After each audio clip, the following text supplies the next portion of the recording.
Olá, meus amigos, estou aqui de volta para mais um vídeo que eu prometi para vocês. O primeiro vídeo foi sobre as 28 razões pelas quais eu saí da Igreja Adventista e depois eu fiz a introdução para esse livro que a gente está estudando. Hoje vai ser o primeiro capítulo, a primeira crença, porque como eu falei para vocês no primeiro vídeo, eu tinha muitas perguntas e eu achava que eu só tinha uma razão por ter saído da igreja.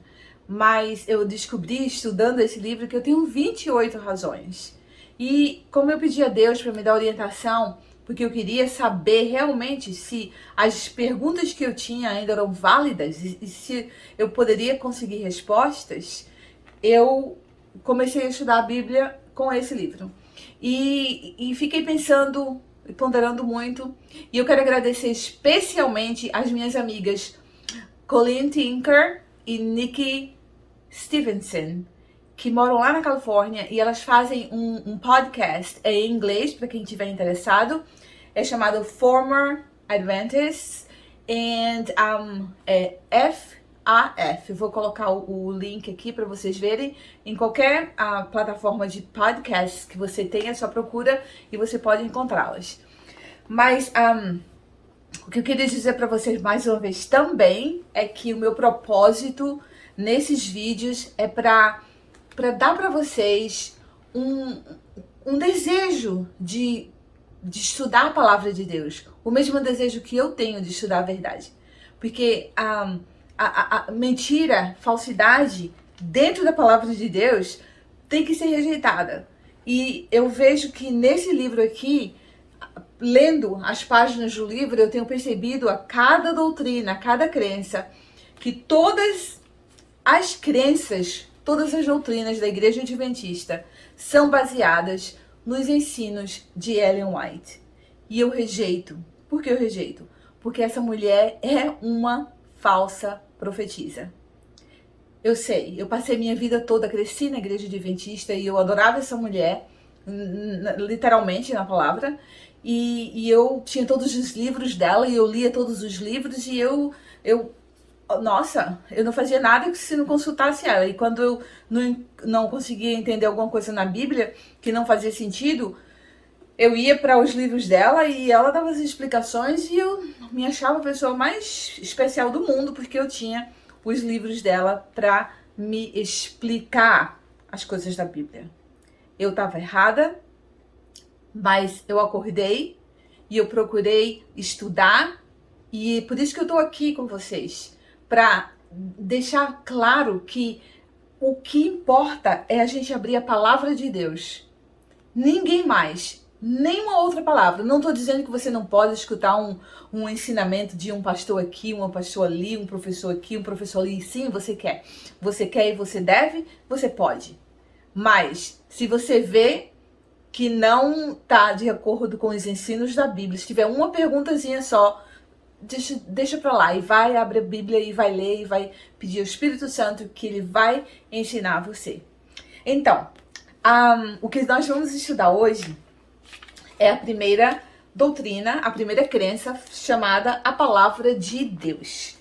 Então, antes de começar sobre essa doutrina, como eu falo para vocês que eu sei que Ellen White é uma falsa profetisa, e eu provo para vocês, no final do vídeo eu vou dar para vocês uma profecia que não foi cumprida, tá? Mas agora no início eu quero te dar uma discrepância entre os escritos dela e a Bíblia. Então vamos lá? Eu vou abrir minha Bíblia aqui, olha, tô com a Bíblia em português, mas que maravilha. É lá em Lucas, a Bíblia é aberta em Lucas 22, 45.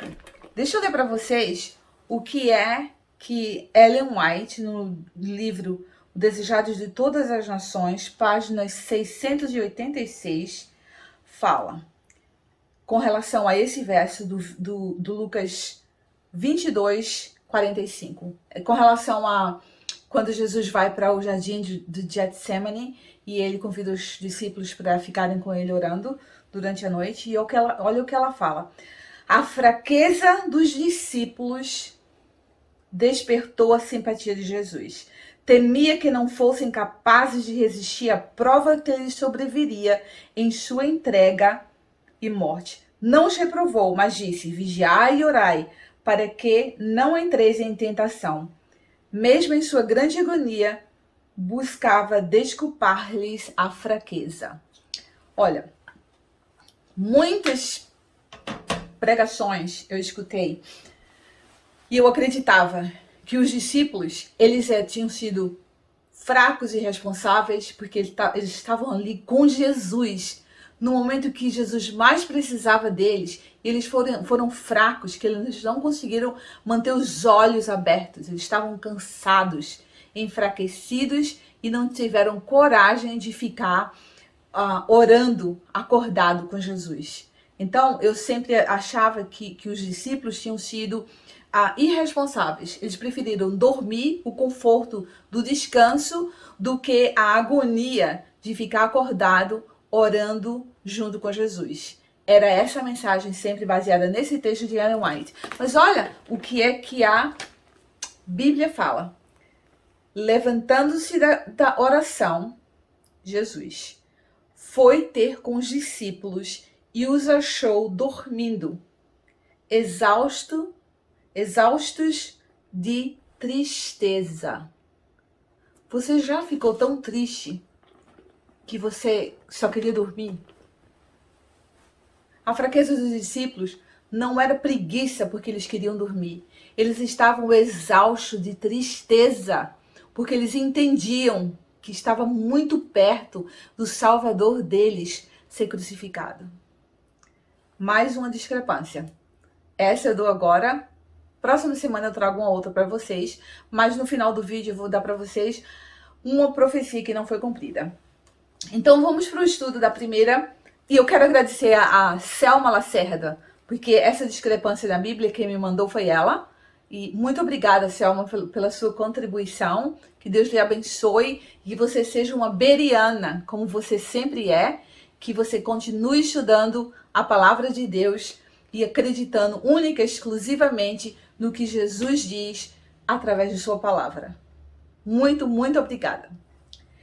Agora, a palavra de Deus.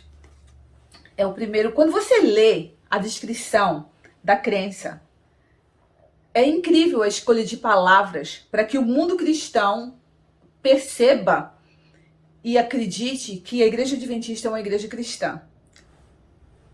Olha a descrição da crença. As Escrituras Sagradas, o Antigo e o Novo Testamentos, são a palavra de Deus escrita, dada por inspiração divina por intermédio de santos homens de Deus que falaram e escreveram ao serem movidos, eu diria inspirados, pelo Espírito Santo. Nesta palavra, Deus transmitiu ao homem o conhecimento necessário para a salvação. As Escrituras Sagradas são a infalível revelação de sua vontade. Constituem o padrão de caráter, a prova da experiência, o autorizado revelador de doutrinas e o registro fidedigno dos atos de Deus na história. Eu queria saber se uma pessoa uma pessoa bem simples, que só sabe ler, basicamente só sabe mesmo ler, se pode entender isso aqui. É uma das minhas perguntas. Mas a outra pergunta é: o que é a palavra de Deus para você? Para mim sempre significou que era a Bíblia. O que é a gente fala às vezes um livro canônico, né? O canon, ele na verdade é uma palavra grega que significa uma relação de regras da fé. E, por exemplo, a gente tem o canon da literatura ocidental e o Shakespeare faz parte dela. Então é uma coleção de trabalhos. Nesse caso da Bíblia, é uma coleção dos livros inspirados, escritos por homens, inspirados por Deus. E a gente sabe que a Bíblia foi escrita num período de 1.600 anos. E ela foi escrita por 40 autores, 3 línguas diferentes. E você sabe o que é mais impressionante disso tudo? É que apesar de tudo isso, a gente encontra o tema central da Bíblia, que é a glorificação de Deus e o plano de redenção da humanidade. O plano de salvação para mim e para você. Isso é que é incrível, porque esses 40 autores, muitas vezes sem conhecer um ou outro, num período de 1.600 anos, conseguiram em 3 idiomas escrever uma Bíblia, a Bíblia que é composta dos livros que são ligados um ao outro de maneira supernatural. Porque isso foi supernatural, um trabalho supernatural de Deus. Essa que é a palavra de Deus. Mas vamos ver o que é acrescentado a essa palavra de Deus nessas crenças. Por exemplo, quando a gente vai lá ler sobre a revelação especial aqui na página 12, eles dizem o seguinte, que o pecado limita a autorrevelação de Deus e manifestada através da criação, pelo fato de obscurecer a habilidade humana em interpretar o testemunho de Deus. Portanto, tendo em vista auxiliar os indivíduos na compreensão das coisas divinas. Deus apresentou-se uma revelação especial de si próprio. Ele decidiu apresentar-se diante da humanidade por um meio específico, o qual não deixaria margem a questões no tocante a seu caráter. Olha, se você tem alguma questão com relação ao caráter de Deus, agora você está perdido. Você precisa pedir a Deus que lhe perdoe por isso, confesse a Ele e vá ler a palavra de Deus, porque o caráter de Deus não está em questão, nunca esteve. Deus não precisa provar nada. Deus é Deus. O caráter dele é divino. Não foi por isso que ele escreveu a Bíblia. Não foi por isso que ele inspirou a Bíblia a ser escrita. A Bíblia foi inspirada para que eu entendesse o plano de salvação e que eu aprendesse como eu iria glorificá-lo. Essa é a razão para a Bíblia ter sido escrita. Uma outra coisa que é dita aqui, que é muito interessante, é que ele diz o seguinte, no segundo parágrafo, que é o ponto focal das Escrituras. Diz assim: a cruz revela também um Deus que permitiu que seu Filho único fosse morto. Que sacrifício poderia existir maior?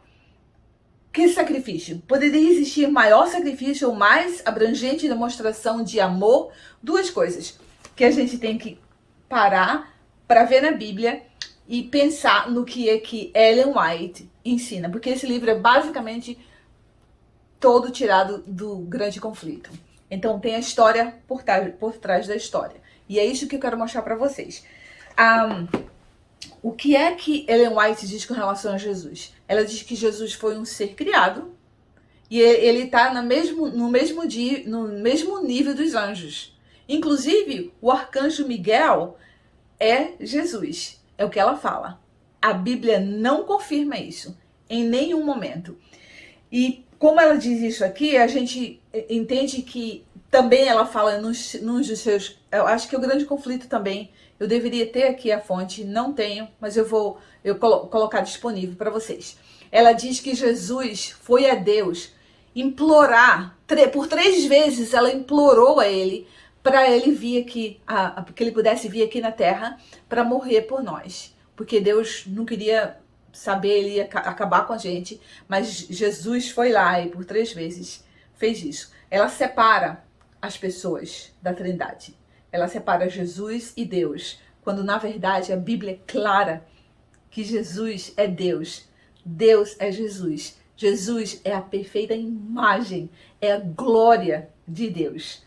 Então, outra coisa que ela diz, que com relação a isso, que eu quero acrescentar, é que ele não foi pedir a Deus para morrer por nós, até porque ele é Deus. Mas esse plano de salvação, a Bíblia fala que o plano foi realizado antes da fundação dos séculos. Então, Jesus não foi lá implorar a Deus para vir salvar a gente. Ele se entregou. E está lá em Timóteo, o Timóteo 2,6, que diz claramente que Jesus se entregou. Deus se entregou. Ele quis fazer isso por nós. E o que foi que ele fez? Não é só uma prova de grande amor. Claro, é muito amor, porque o meu Deus é amor. Mas sabe o que foi que aconteceu aqui na cruz? Vamos lá para Romanos 3, 25. Romanos 3, 25. Vou mostrar para vocês aqui. Eu tô com a Bíblia em português, porque eu sou péssima em tradução. Romanos 3, 24 e 25. E são justificados gratuitamente pela sua graça, pela redenção que é em Cristo Jesus. Paulo falando sobre a justificação pela fé. Romanos 3, 24 a 25. Olha o que ele fala em 25. Deus propôs para propiciação pela fé no seu sangue de Jesus. Você sabe o que significa propiciação? A propiciação, vocês já viram demonstradas com deuses pagãos, né? Que você vai... o Deus está com uma ira, mais ou menos um vulcão está explodindo, e eles acreditam que tem ali dentro um Deus com raiva, irado. E eles vão e dão em sacrifício um ser humano e jogam o ser humano lá dentro do vulcão para acalmar a ira do Deus.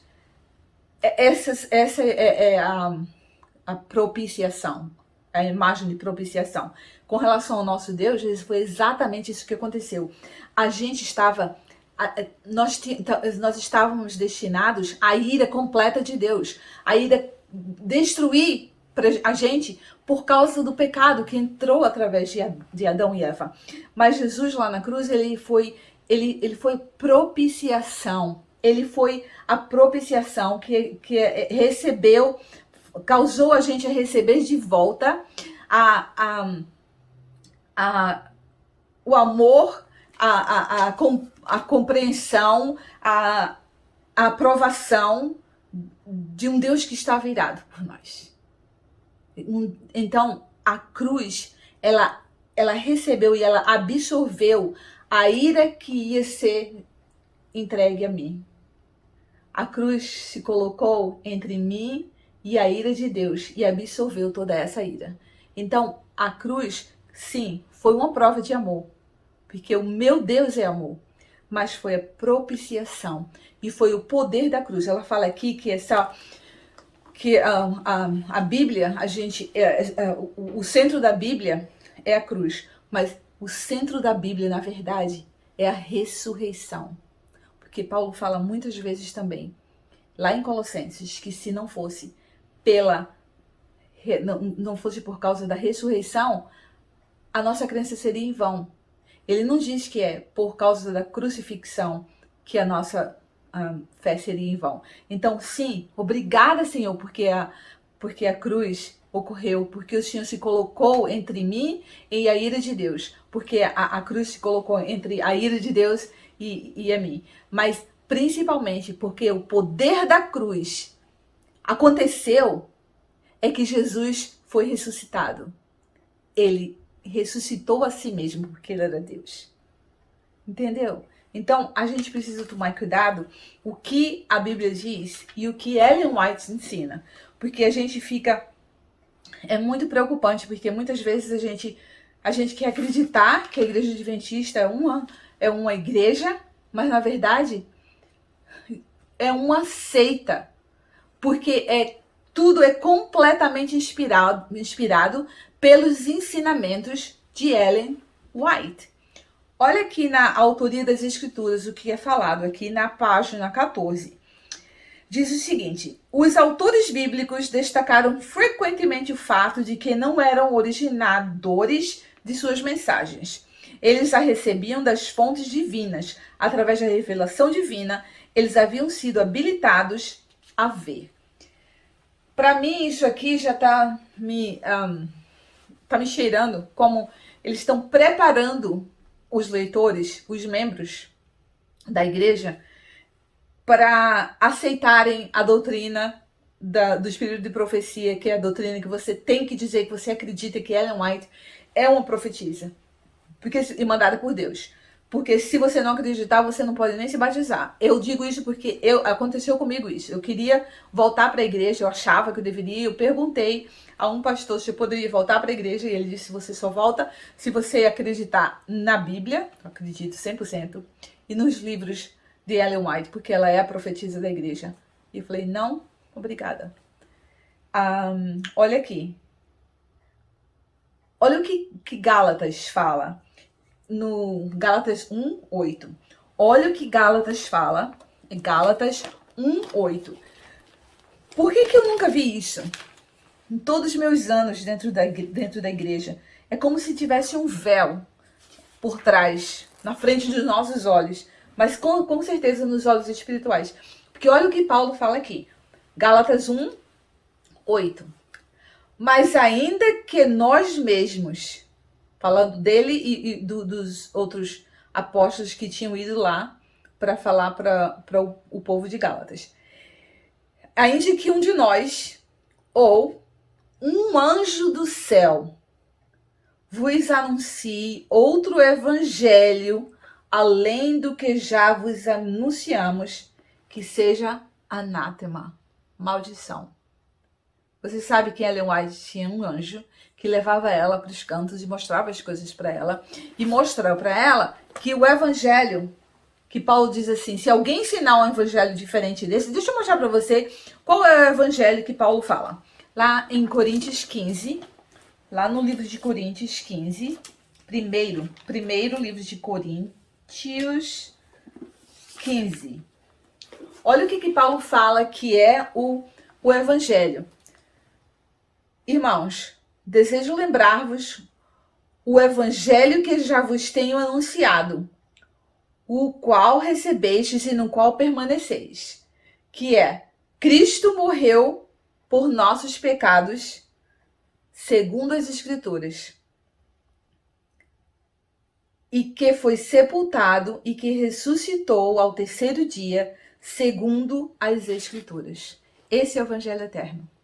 Não aquele evangelho que a Igreja Adventista me fez acreditar por anos, que é a mensagem dos três anjos lá em Apocalipse. Você não precisa se preocupar com isso, porque era a tensão de dividir o evangelho, era essa. Como é que você ia explicar essa mensagem dos três anjos? Porque aí vai e volta para Daniel e vai de novo para Apocalipse e fica ali.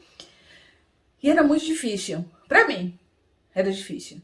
E não é esse o evangelho. O evangelho que Paulo fala está em 1 Coríntios 15.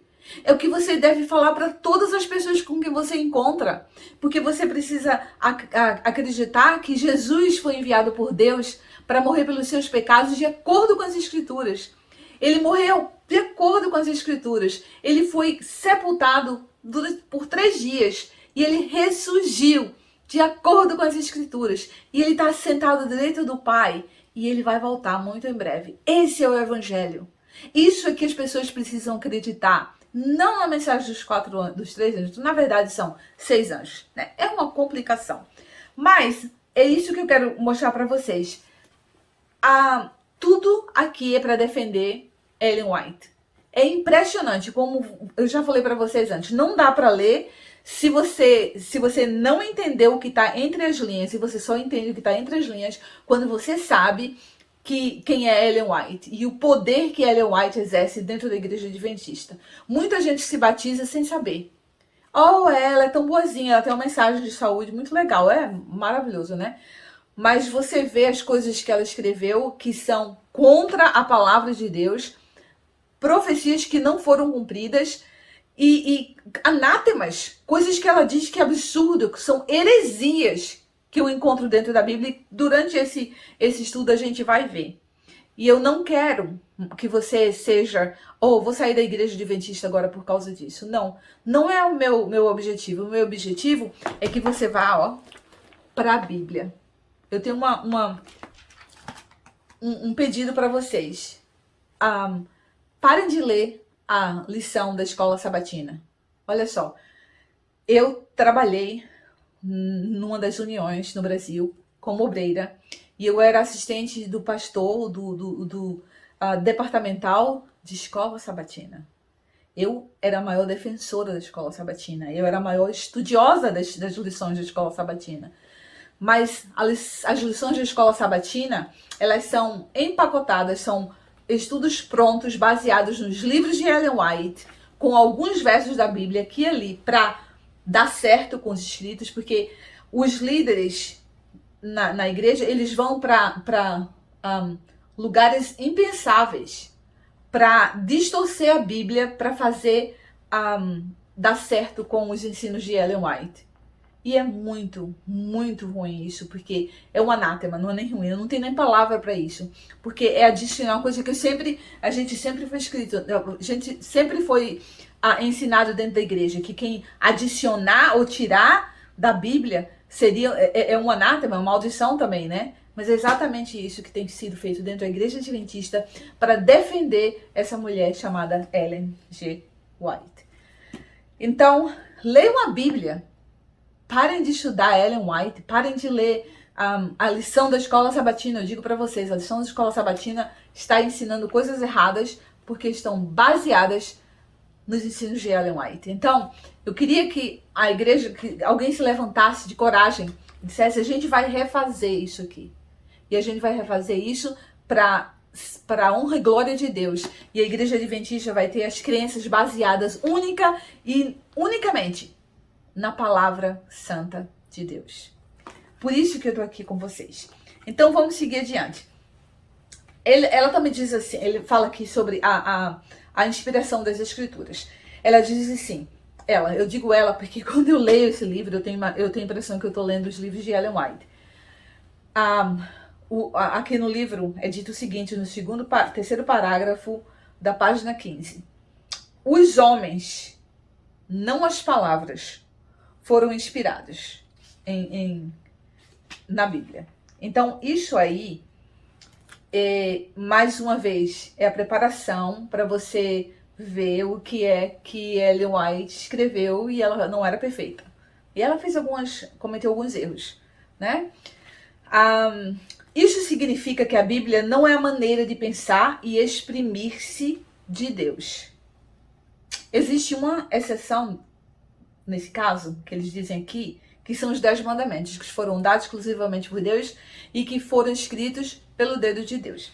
Sem contar para vocês que os 613 mandamentos dados para Moisés foram todos dados por Deus, tá? Aí já tem uma discrepância. E uma outra discrepância é a seguinte, como você pode dizer que a Bíblia não é a maneira de pensar e exprimir-se? Porque os livros de Ellen White, a maneira que ela se exprime, você quer que a gente entenda que isso aqui, isso é para defender isso. Que ela escrevia e se exprimia da maneira dela e não a maneira de Deus, né? Mas a Bíblia é a expressão de Deus. Como é que você me fala que não foi as palavras não foram inspiradas? Se no início eu falei para vocês, a Bíblia foi escrita, esses livros, eles foram escritos, não foi a Bíblia assim, escrita um livro atrás do outro, não. Foram Bíblias, palavras escritas, cartas escritas entre 1.600 anos, um espaço de 1.600 anos. 40 pessoas envolvidas, em 3 idiomas, períodos diferentes. E o milagre aconteceu que tudo se encaixa e uma parte da Bíblia responde a outra parte da Bíblia. Se você acha que tem um erro na Bíblia, eu falo para você que não tem. Quando você tem uma dúvida numa parte da Bíblia, você vai encontrar em outra resposta para aquilo ali. Eu posso dar muitas provas, dar muitos exemplos para você aqui. E se você começar a ler a Bíblia, como eu peço para vocês fazerem, vocês vão ver isso também. Então, olha o que é que eles dizem, que as palavras não foram inspiradas, a não ser os 10 mandamentos. Mas olha, se você... Existem inclusive Bíblias que a palavra que Jesus falou, elas são em vermelho. Aquelas palavras não foram inspiradas, o próprio Deus falou, mas não foi inspirada, né? Não foi expressão de Deus.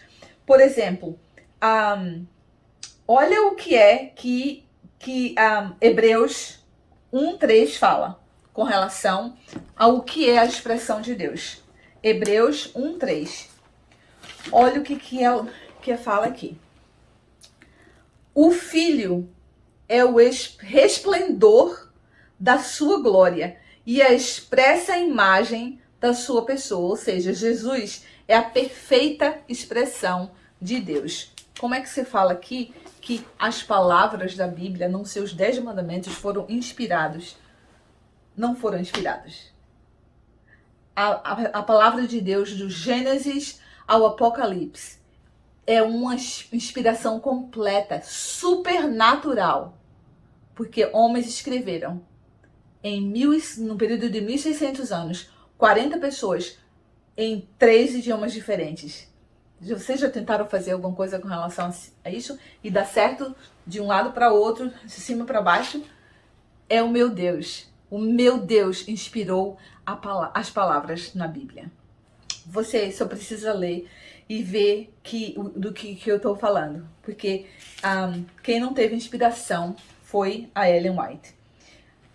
Jesus usava a palavra de Deus?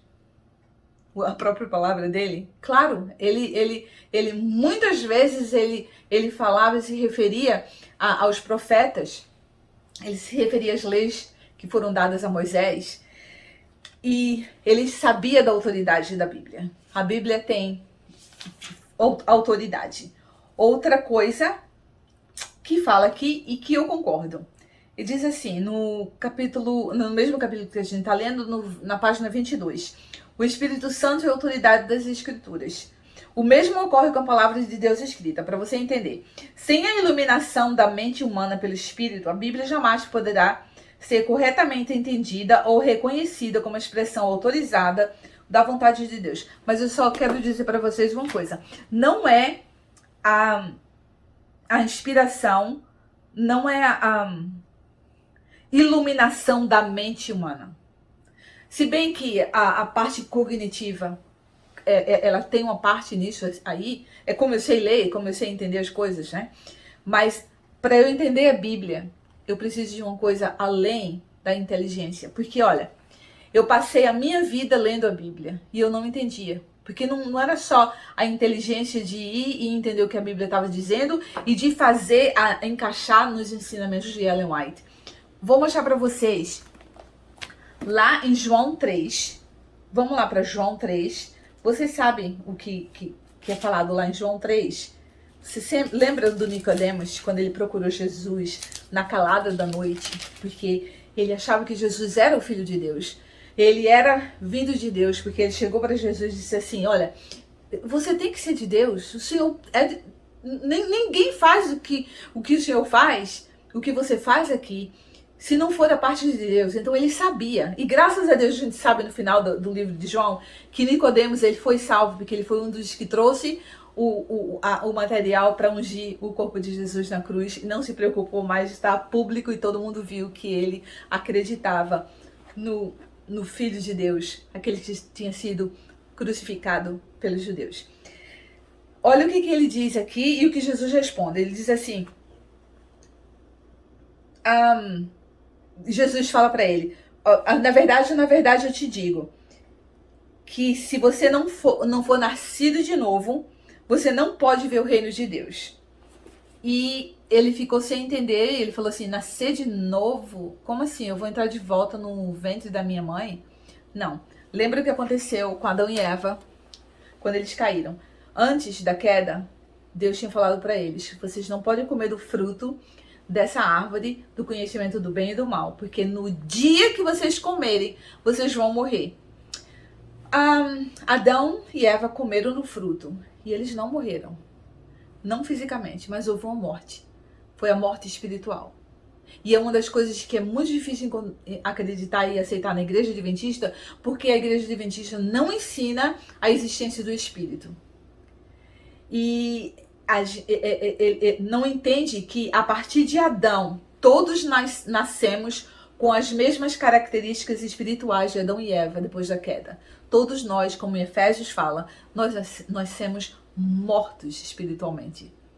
Então, quando eu venho perante Jesus e eu acredito que ele é o Filho de Deus enviado lá, de novo, 1 Coríntios 15, ele foi enviado por Deus, segundo as Escrituras, ele morreu pelos meus pecados, eu aceito que ele fez isso por mim, e que ele foi crucificado e enterrado e ressuscitado, eu acredito nele. Nesse momento, eu tenho o meu espírito reavivado, e nesse momento, eu nasci de novo. E sabe o que acontece comigo quando eu nasço de novo?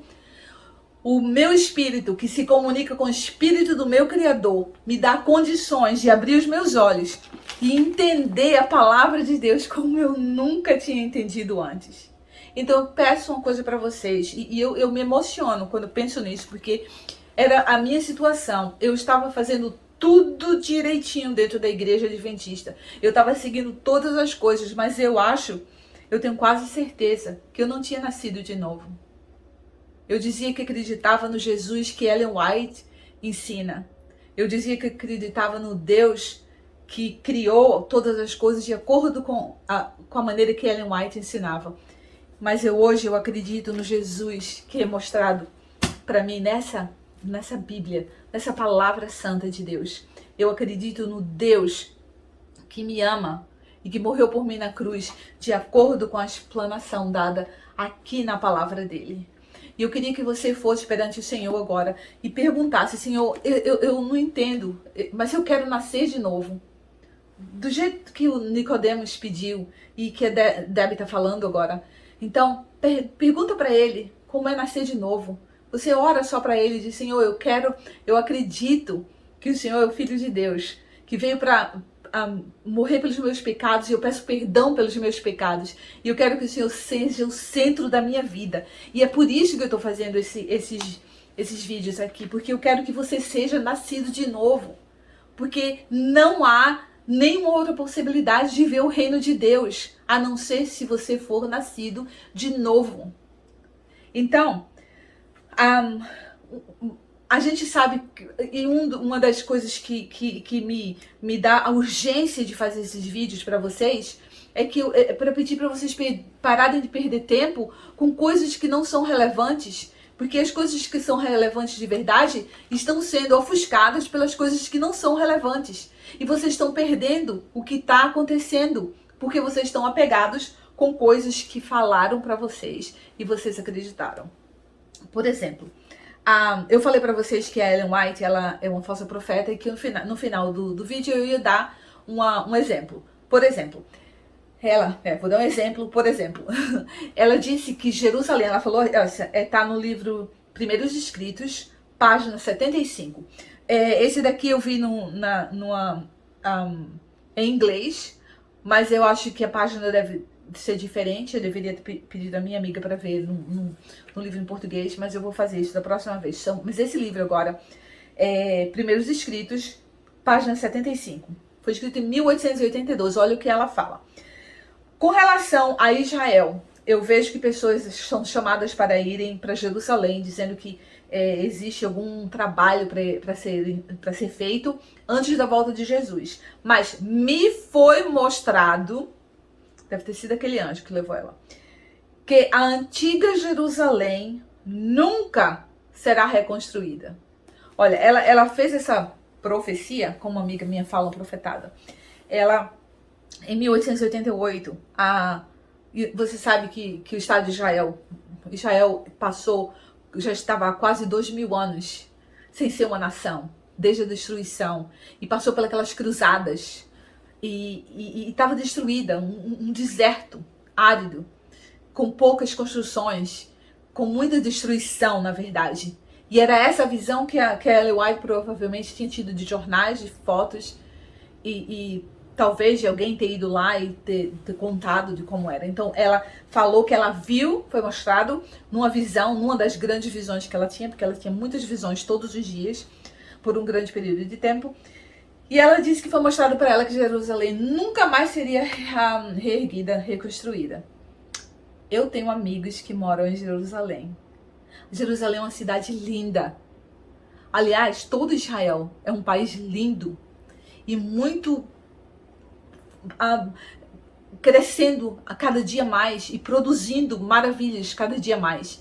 E as construções em Jerusalém são moderníssimas. e inclusive também com a parte velha, que é restaurada.